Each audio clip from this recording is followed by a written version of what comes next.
Betul, dan tampaknya nggak pakai lama nih kayaknya Windy. Betul. Kita bakal menuju ke match kita yang kedua, Miramar, tanpa berlama-lama karena kita tahu semua teman-teman pengen nonton aksi dari semua pemain PMPL.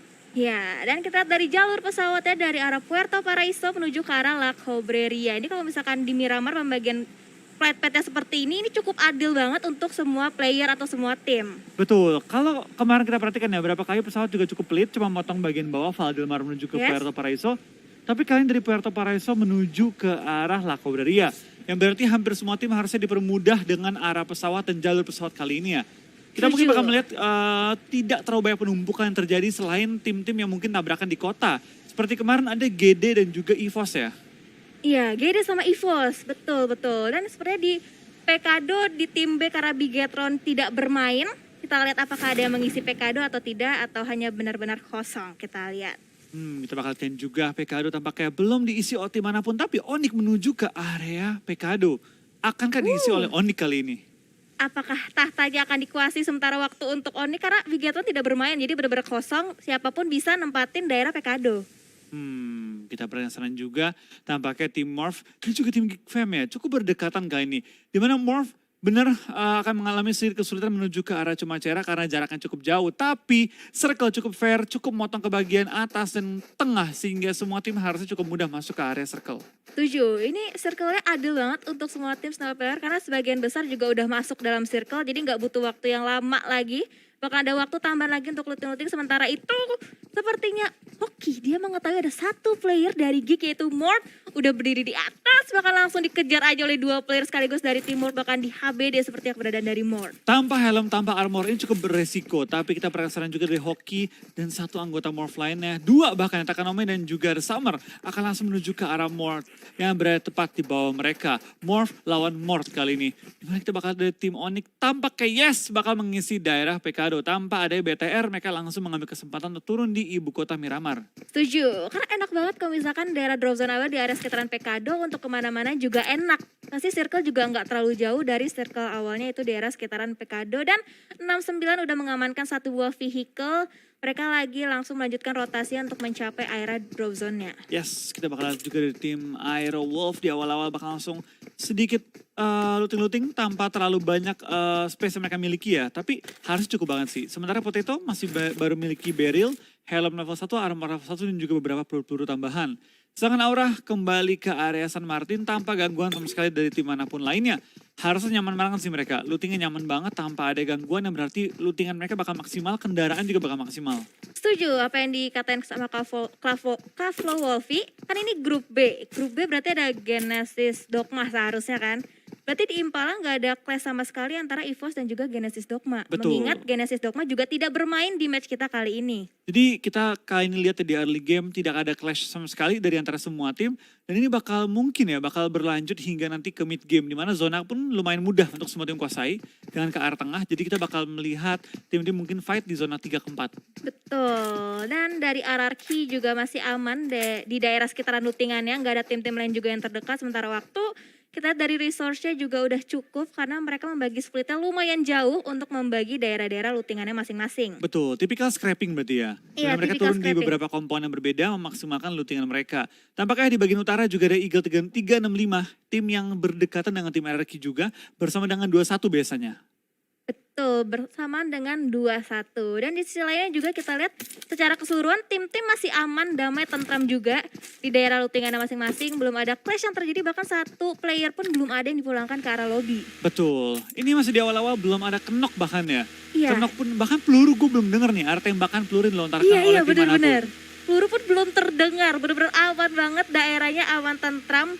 Berarti kalau misalkan di mana-mana ada grup B mungkin di situ baru terjadi clash gitu ya. Betul. Gak ada grup B tuh aman, damai, tentram. Ya, dan kita bakal lihat juga kedamaian tersebut bakal berlanjut hingga menit kita yang kelima kali ini. Di mana belum ada player bahkan yang tumbang sama sekali. Victim terpantau juga sedang melakukan scrapping dan memang tipikal banyak tim kalau di Miramar itu scrapping. Iya, banyak dilakukan oleh tim-tim. Contohnya seperti yang kita saksikan sekarang ini banyak tim melakukan scrappingan. Karena kalau misalkan daerah scrappingan ditempatin oleh satu tim sekaligus itu bakalan jadi PR juga untuk lootingan. Makanya tim-tim lebih milih untuk melakukan split untuk mencari lootingannya masing-masing. Iya. Dan kita bakal lihat juga dari tim Morph tampaknya sudah keluar dari area lootingan mereka, sudah mulai menuju ke circle kali ini dengan lootingan yang sangat-sangat minim. Gue gak tahu nih apakah mereka bakal ke Cumacera atau mereka bakal coba lanjut untuk langsung ke circle. Tapi tampaknya yes, mereka bakal ke Cumacera untuk looting-looting terlebih dahulu. Berarti bakalan transit untuk sementara waktu kayak dari sekitaran Cumacera untuk melengkapi lootingannya. Dan dari Skylights Gaming, dia juga splitnya cukup jauh dari teman-temannya. Kalau misalkan kita dari minimap, tadi sempat ke spot ada satu player dari Bonafide. Wow, ini kalau misalkan banyak player melakukan split, berarti ada kemungkinan juga mereka bahkan keculik satu persatu. Iya, baik lagi sih kalau split, kalau scrapping di awal, memang itu bisa bilang kekurangan ataupun kelemahan dari scrapping itu sendiri adalah ke pick off. Tapi kelebihan dari scrapping adalah penguasaan area yang luas. Informasi yang kita peroleh banyak. Ketimbang dengan tim-tim yang turun di kota, yang informasi yang dimiliki hanya sebatas kota aja gitu kan. Nggak dapat di bagian luarnya ada siapa yang lewat, berapa mobil yang rotasi, itu susah dapat infonya. Ya, dan dengan split berarti emang informasi yang semakin masuk juga semakin banyak. Jadi lebih menguasai lagi daerah yang udah mereka tempatin. Dan 69 juga ada yang mengambil sisi bagian high ground, ada yang mengambil sisi bagian lower ground. Untuk sementara waktu, kalau misalkan kita dari jalur rotasi tim-tim yang belum masuk dalam circle, itu masih aman. Masih belum ada tim-tim yang berdempetan satu sama lain untuk sementara waktu. Miramar bahkan damai, tentram, berbeda sama Sunhawk yang tadi di awal-awal benar-benar fight terjadi di mana-mana. Betul, dan kita bakal lihat juga dari victimnya tampaknya mereka juga sudah mulai selesai looting dengan perlengkapan dan peralatan yang mereka miliki. Void, tim yang benar-benar kuda hitam banget ya. Yes. Lu kuda hitam banget, sudah berevolusi dari Udin jadi Void sekarang. Ya, setuju banget. Dari Udin menjadi Void. Betul, dan luar biasa banget sih permainan mereka. Gue gak nyangka bener-bener Void ini kayak mengalami evolusi dan revolusi. Bener-bener perkembangan gameplay mereka tuh pesat banget. Season lalu mereka tuh potensi ada gitu. Potensi ada, tapi bener-bener mulai matangnya itu season ini. Dengan mereka dapetin 2 WC di awal-awal, bermain sangat konsisten. Bahkan hingga hari ini masih konsisten loh mereka. Yes, mungkin di season kedua mereka potensinya ada, cuman stabilnya masih belum kelihatan. Sekarang di season ini bener-bener stabilnya kelihatan banget. Dari match pembukaan mereka juga berhasil sampai ke top 4. Betul. Ini sih baik lagi ya, Void kuncinya adalah main konsisten. Karena banyak juga yang mempertanyakan apakah Void bisa main konsisten hingga besok. Dan benar hari ini game pertama sudah terbukti. Tinggal lanjutannya seperti apa. Karena sementara Void tim yang patut diwaspada oleh tim-tim lain. Benar-benar tim kuda hitam yang benar-benar kuat sih. Yes, setuju. Berarti sekarang kalau misalkan kita bisa lihat hitung-hitung, Void masih berada di puncak klasemen seharusnya. Betul, harusnya iya. Karena dengan aura tadi game pertama kan Tusun. Dan tim-tim lain juga performanya sedikit turun ketimbang Void ya. Harusnya masih Void di puncak. Ya, seharusnya. Dan di sisi lain juga victim, kalau misalkan kita lihat keberadaan itu masih aman. Masih damai juga di sekitaran daerah yang tempatin oleh victim. Bobs juga udah mengantongi 1 buah barrel dan juga mini yang kalau misalkan kita lihat DMR emang cukup favorit dipergunakan oleh player-player di season ini. Iya. Dan kalau kita perhatikan serangan juga ya, banyak banget tim yang langsung menghajar ke tengah circle kali ini menuju ke bagian-bagian San Martin, luaran LL, banyak juga yang menuju ke bagian open field daerah HDP. Dan ini bakal mungkin berlanjut ya hingga circle kita yang ketiga di mana nanti baru mental zonanya. Itu akan maksa tim-tim untuk pindah. Dan tampaknya kalau kita perhatikan sekarang yang bermain di Alter Ego, ada Matthew yang akhirnya bermain juga pada hari ini. Yes, berarti yang tidak bermain di Alter Ego ada Martin yang digantikan oleh Matthew. Betul, Martin yang gak bermain pada game kali ini. Kita menantikan juga kali ini gameplay dari seorang Matthew, veteran dari PMPL ya. Setuju banget. Dari Matthew kita ingin menantikan performa yang luar biasa karena kita tahu kemampuan Matthew seperti apa. Dia udah veteran juga, pasti udah banyak banget pengalamannya yang bisa jadikan acuan untuk Alter Ego bisa lebih berkembang lagi. Betul, dan tampaknya zona pun sudah mulai mengecil dan tampaknya akan menuju ke bagian utara. Mentalnya benar-benar utara banget kali ini. Dimana dari tim Morph tadi baru keluar dari Cumacera, kali ini punya PR yang cukup berat untuk rotasi menuju bagian utara. KWT, HDP dan sekitarnya juga.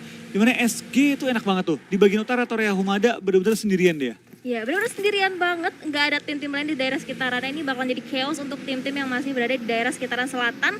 Karena membutuhkan banyak effort untuk masuk ke dalam circle. Kecuali mereka memilih untuk melakukan muter karena itu masih lumayan sepi di daerah sekitaran pinggiran circle kiri maupun kanan. Yes. Dan kita perhatikan sekarang juga ya, dari tim Aero sudah mulai rotasi, tapi kendaraan mereka kan cukup terbatas sih, karena ada Potato yang masih menggunakan kaki dia untuk rotasi kali ini. Tapi tampaknya mobil ditaruh di belakang dan cukup mobil mereka. Ada 4 kendaraan, tapi cukup berbahaya tadi sempat ditembak-tembak juga oleh tim victim. Dan sekarang kita perhatikan dari beberapa tim sudah mulai kembali rotasi menuju ke arah circle. Dari victim yang cukup santai. Mereka tahu bahwa mereka berada di ujung circle, tinggal melangkah untuk masuk ke area zone dan mereka bakal santai-santai aja. Tapi tampaknya ada yang gak santai di mana Alter Ego bakal bertemu dengan tim Void kali ini di mana Matthew tersungkur ke arah tanah, tapi Void memiliki jumlah keunggulan anggota yang langsung diimbangkan juga oleh seorang Smith kali ini, 1 for 1. Betul, satu player udah masih di belakang karena lebih, tapi satu player dari Alter Ego terlepas. Apa yang akan terjadi? Rekum justru harus ternokat juga oleh seorang Ember di sana dan justru Badru lagi dan lagi juga harus ternokat. Ini benar-benar disaster banget untuk tim Alter Ego. Yes, tinggal Smith seorang diri bertahan dan Smith lumayan terkena damage kali ini, lumayan low, perlu berhati-hati jangan sampai over terkena damage-nya. Mobil diledakin untuk mengamankan posisi dia tapi kena stun grenade dan benar-benar buta total. Void dari belakang mulai mendekat juga ke arah seorang Smith tapi tampaknya tidak bisa bertahan lagi. Smith dan juga Alter Ego bakal pulang ke arah lobby di posisi ke-16. Oke, dan di sisi lain ada victim juga yang berusaha menjadi third party tadi antara fight antara Void dan juga Alter Ego, dan seorang Rocky udah siap banget dengan karya untuk nge-headshotin salah satu kepala dari tim yang berada di seberangnya. Yes, kita bakal lihat dari tim victim. Coba mengambil keunggulan dari tim Void yang tadi sempat bonyok juga dengan 3 anggota yang tersisa. Victim sempat nyuri kill ya, dari 1 anggota Alter Ego, 1 juga anggota Void. Makanya mereka punya 2 kill dan kali ini Void menyisakan 3 anggota mereka. Betul, dan kita lihat di sini victim sepertinya hanya cukup mengamati pergerakan dari tim Void, nggak bakal diberikan suppressing yang terlalu jauh, bakal dibiarin begitu aja untuk sementara waktu. Berarti Void bakal melanjutkan rotasinya lagi lebih masuk dalam circle, mengingat victim juga harus segera bergerak karena mereka masih membutuhkan sedikit saja effort untuk masuk ke circle selanjutnya. Yes, dan kita penasaran juga dari Void tampaknya pengen masuk ke mobil kebangunan gereja untuk coba menghindari tembak-tembakan menuju ke arah kendaraan mereka. Tapi kita bakal lihat dari seorang Spalv juga bakal tapping ke arah tim nomor 9 yang berada di bukit seberangnya mereka. Kalau sampai ada kenok, ini mungkin Aero bisa nge-push pelan-pelan menuju ke arah 69. Tapi kalau nggak dapat kenok, hanya sebatas tapping dan trading peluru aja. Yes, bakalan sulit kalau misalkan gak ada salah satu player yang terkenok dari tim 69, bakalan susah untuk nge-setup push ke arah pertahanan tim 69, mengingat mereka juga udah split position, berusaha menjaga angle shootnya dari segala arah, dan Spalv masih berusaha untuk mencari knockdown demi knockdown ke arah tim 69. Ya, pelan-pelan mulai mengintip ke depan. Dimana kita penasaran juga dari tim Aero ya, sudah menguasai satu high ground yang sangat strategis dengan 4 angle yang berbeda, menjaga semua sisi agar tidak ditabrak dengan bebas oleh tim manapun. Dan tim nomor 9 tampaknya juga harus sedikit reposition diri mereka, mengingat mereka sekarang berada di tempat yang terbuka dari beberapa angle yang lain. Tapi tampaknya mereka bakal nge-split aja ketika satu angle yang berbeda. Di lain sisi, nomor C mendapatkan headshot ke arah seorang bintang dengan tembakan karnya. Betul, emang sekarang di Miramar itu emang metanya sniper, emang efektif banget dipakai di Miramar kali ini, dan seorang Spalv juga masih ngelock posisi ke arah tim 69. Hati-hati nih Spalv, dia cuma seorang diri terpisah cukup jauh dari rekan-rekan Aero lainnya. Yes, kita bakal lihat juga zona pindah ke bagian kiri, di mana ada 2 tim yang berada cukup center kali ini. Ada tim Eagle 365 dan juga tim RRQ Rio, di mana SG masuk juga di bagian utara, enak banget sih. Posisinya SG benar-benar prima banget, tanpa gangguan sedikit pun. Tujuh, dan sepertinya Morris langsung mendatangi pergerakan dari tim 69, tapi hati-hati kita mengetahui kalau misalkan Aero juga mengamati pergerakan dari tim 69 dan akhirnya posisi juga ketahuan. Spalv di spray down ke depan menggunakan M4 dari seorang Zabrol, tapi belum memberikan damage apapun ke arah Spalv. Ya, kita bakal lihat dari tim Morph juga tampaknya hanya memiliki cover lereng ya, di mana belakang mereka untungnya belum ada tim lain yang mengganggu mereka. Zabro pengen coba nge-smoke mobilnya agar bisa pindah posisi juga, tapi IGA 305 ya cukup berdekatan dengan tim 69, di mana 2 player mereka Hook dan juga Cep sudah dalam posisi knock dan tinggal menyisakan 2 member lagi, ada Avatar dan juga Kang Report. Setuju, dan langsung di-push begitu aja. Jasper bahkan melakukan close combat dengan Avatar for You. Kita lihat spray dan ke depan menggunakan AKM dari seorang Avatar for You, belum berhasil mendapatkan target tadi, tapi justru malah Anthem berhasil nge-backup satu player dan Kang Report bisa kabur menggunakan vehicle-nya dan bakalan dikasih lepas begitu aja, karena mengingat misalkan 2 player target dari tim 69 berada ke depan menggunakan yang dari seorang Anthem belum berhasil mendapatkan target demi target selanjutnya. Dan vehicle yang meledak dan Anthem juga harus dipulangkan ke lobby, berarti menyisakan 1 player terakhir dari tim 69. Betul, 1 player left dan mungkin dari 365 coba untuk nge-clear si Kang Report ini ya. Tapi kalau kita penasaran juga cukup banyak player yang mulai bertumbangan, cukup banyak tim yang mulai banyak kehilangan player-player mereka. Dan cukup banyak tim yang masih merebutkan spot-spot di tengah zona yang kembali semakin sulit menuju ke perbukitan. Yes, dan di sisi bagian high ground yang ditempatin oleh tim Geek, itu ada Morph yang juga udah mulai mengetahui keberadaan di mana letak player-player Geek dan berusaha dikeker-keker aja menggunakan mininya dari seorang Takanome, tapi belum mendapatkan vision yang lebih jelasnya atau angle shootnya ke arah tim Geek. Geek Fam tampaknya dalam posisi yang cukup sulit ya menghadapi tim Morph.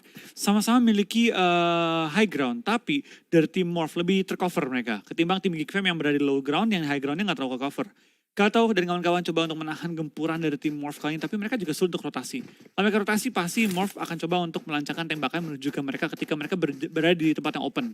Yes, setuju. Karena emang di Miramar tuh emang paling enak di bagian sisi high ground. Mereka enak banget dapat vision ke arah lower ground.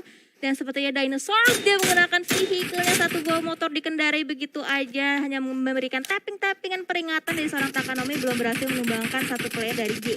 Yes, kita bakal kayak juga zona kembali mengecil dan akan kepental kemana? Kalau sampai kepental ke utara, ini bakal seru banget.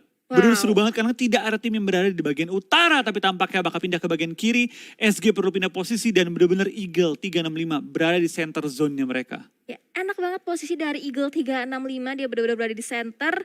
Dan juga ada airdrop yang terdekat yang bisa diambil oleh tim Eagle 65. Dan sepertinya udah diambil oleh seorang Anthem, satu buah airdropnya. Dan EVOS, dia tadi berdekatan juga dengan satu tim lainnya, tapi SG. mereka gak bakalan fight lebih jauh dengan tim SG. Ya, kita bakal kain juga tampaknya EVOS mendekat ke arah tim Arakyoryu. Akankah mereka clash di awal permainan kali ini ya? Cukup berdekatan dan sudah mulai mendekat. Akan di HBD atau enggak kali ini sudah mulai ngokang bom, lempar bom ke dalam juga. Dia tembak tapi belum sampai ada knock juga dan bakal terjadi battle 4 lawan 4 kali ini. Oke, satu better knockout dari EVOS. Hati-hati Microwave, dia baru satu player yang berhasil touchdown di area sekitaran RRQ. Bahkan kalau kami bahkan terjadi ada lemparan granat. Oke, lemparan smoke juga untuk the visionnya. Tapi kalau kami bahkan terjadi, Microwave berhasil menekan satu player dari RRQ. KF juga udah berhasil nge-backup data, tapi hati-hati posisi udah semakin bahaya. Microwave berlow banget HP-nya. Belum berhasil menekan target selanjutnya, hati-hati harus healing sementara waktu. Dan akhirnya Microwave juga harus ter-knock out. Betul, tertembak dari jarak jauh dan kali ini dari tim EVOS tinggal menyisakan 2 member mereka. Mereka berdua tampaknya pengen coba untuk di end dan tampaknya bisa di end harusnya kali ini ya. Dan sudah mulai berdempetan semua player sehingga semua tim udah mulai harus berhati dengan posisi mereka. Jangan sampai ketahuan, tapi tampaknya EVOS tertembak dari angle-angle yang berbeda dan kini harus pulang di posisi ke-15. Yes, tadi Bonafide menjadi pengganggu antara fight EVOS dan juga RRQ. Tadi ada niatan untuk nge-revive satu player yang terknockout dari EVOS, tapi ternyata ada gangguan dari Bonafide sehingga EVOS juga harus tumbang di posisi ke-15. Ya, kita bakal kain juga dari tim Arakyoryu cukup enak di pojokan circle, tapi banyak banget tim yang berdekatan dengan mereka. Ada BFD, ada Aura, ada Takai, dan ini menjadi tempat yang cukup diperebutkan karena berada di high ground, tepat di bawah low ground. Jadi ada kesempatan tim-tim lain coba take over juga posisi mereka. Ya, sama halnya dengan Bonafide yang coba untuk men-take over posisi tempat-tempat yang nyaman, karena pasti tempat yang nyaman, pasti tempat yang teramai, kata Kak Flowovi. Sementara itu Nerpeko juga udah mengetahui keberadaan dari Bonafide, bahkan dibiarin gitu aja, dan seperti Bonafide mereka bakalan bertemu dengan tim Eagle 365. Ya, kita bakal kain juga dari tim Eagle 365 bakal berhadapan dengan tim BFD, tapi tampaknya satu anggota langsung dipulangkan dengan sangat cepat oleh tim Eagle 365 yang masih menyisakan 4 player mereka. Lemparan bom dikokang juga oleh Jaspace menuju ke bagian luar rumah, tapi tampaknya belum mengenai target dan Jaspace akan berhadapan one-on-one dengan lawannya. Hans For You akan tumbang dan kali ini dari Eagle 365 masih lengkap dengan 4 anggota mereka menghadapi satu anggota BFD yang tersisa.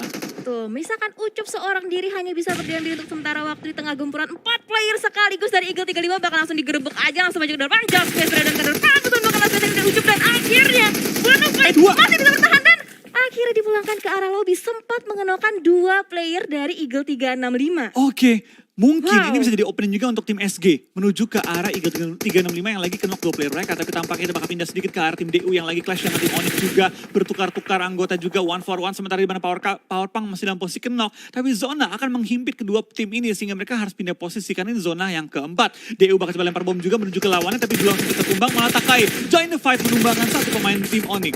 Oke, Steve juga terkena Freddy damage dari arah lain dan Takai berhasil menjadi pengganggu, sementara itu Raffi masih terus-terusan bertahan di tengah gempuran kedua tim. Atau 3 tim benar-benar crowded banget terjadi di Miramar match kali ini, Kak Flo. Yes, bertahan-tahan di ujung zona. Kali ini Raffi dan kawan-kawan perlu melakukan smoke set terlebih dahulu untuk coba memblok vision dari tim Takai. Tapi Takai tampaknya menggunakan high ground advantage mereka kali ini untuk nembak ke arah tim Onyx dan juga DU yang tinggal menyisakan seorang Uni. Lemparan bom dikokang oleh Ken, lempar ke bawah dan menuju ke arah seorang bintang dan benar saja kena. 4 poin untuk tim Takai dan Onyx harus pulang di posisi ke-12 dengan 2 poin kill. Yes, Takai juga masih mengetahui ada satu player yang tersisa dari Dewa United, yaitu Uni, masih bersembunyi di balik smoke-nya tapi nggak mau dikasih lepas pandangan dari Takai. Sementara itu Hades bahkan open smoke dulu ke arah depan karena ada tim lain yang berada di sisi bagian tebing lainnya. Iya, kita bakal lihat juga dari tim-tim lain tampaknya masih nge-hold out ya. Uni dipaksa untuk healing oleh tim Takai, tidak dibiarkan nafas sedikit pun ya. Dia nggak mau pindah tapi Uni mau nggak mau harus healing kali ini. Tapi kita perhatikan sana juga, di sisi lain sudah mulai ada fight antara SG dan juga Eagle 365 di bagian kiri ujung zona yang sudah pental ke bagian kanan bawah kali ini. Ya, dan kalau misalkan kita lihat di minimap itu Aura bener-bener anteng banget. Dia udah masuk dalam circle dan juga nggak ada fight dengan tim-tim lainnya. Sementara Uni masih berjuang untuk masuk dalam spray. Dan ternyata spray dan yang kedua berhasil menurunkan satu orang, yaitu Kusboy. Berhasil di top out oleh seorang Uni. Betul, ini pukulan cukup keras bagi tim Takai karena mereka perlu melakukan revive cepat-cepatnya kali ini. Di lain sisi dari Eagle 365 masih menahan juga gempuran dari tim SG yang masih coba untuk men-take over compound mereka kali ini. Sudah dapat knock tadi tapi tidak ada rush yang dilakukan oleh tim SG. Mereka perlu menentukan sih apa yang mereka pengen lakuin secepatnya karena zona sudah mulai bergerak dan sudah mulai nutup kali ini. Ya, setuju banget. Dan Hades juga udah cukup low HP-nya, harus segera healing. Dan akhirnya nggak bisa bertahan lebih lama dan harus dipulangkan di posisi ke-10 oleh victim. Iya, tampaknya tinggal 9 tim yang tersisa. Kali ini kita bakal lihat cukup banyak tim yang masih kehilangan member-member mereka, termasuk Morph yang kehilangan 2 member mereka. Dinosaur masih menghadapi lawannya dan tampaknya Morph bisa meng-clear tim Geek Fam di posisi ke-9. Dan Morph harus kehilangan 2 member mereka dan hanya memiliki 1 shack kecil untuk bertahan. SG berada tepat di atas mereka, jadi ini bakal jadi satu ancaman yang bahaya bagi tim Morph. Ya, setuju banget. Dan sama halnya dengan Morph, 69 juga harus finish di posisi ke-8. Dan Morph masih misalkan 2 player aktifnya saja di tengah gemburan tim-tim lainnya. ASG udah di high ground tepat di atasnya Morph dan juga terkena spray damage yang cukup parah juga dari tim-tim lainnya. Iya. Kita bakal lihat kayaknya juga dari tim SG tampaknya masih mencari celah juga dalam pertahanan Morph. Mereka nggak boleh terlalu terbuka karena tepat berada di sebelahnya Eagle 365. Di depan mereka juga ada tim Aero di mana Morph dalam keadaan yang tidak terlalu baik ya. Dijepit oleh 2 tim, 3 tim bahkan sekaligus di mana ada Aura yang berada tepat di seberang jalan mereka. Tampaknya Aero bakal sedikit berada tembakan juga dengan tim SG yang memiliki high ground advantage yang luar biasa luas. Yes, dan Anarchy dia juga melakukan split yang lumayan jauh, lumayan berani dari keempat player, ada split 2-2 dan Aura itu bener-bener enak banget compoundnya Kaflo. Gak diganggu sama siapapun dan kalau misalkan orang yang pengen nge-push ke arah compound dari Aura itu butuh effort yang lebih.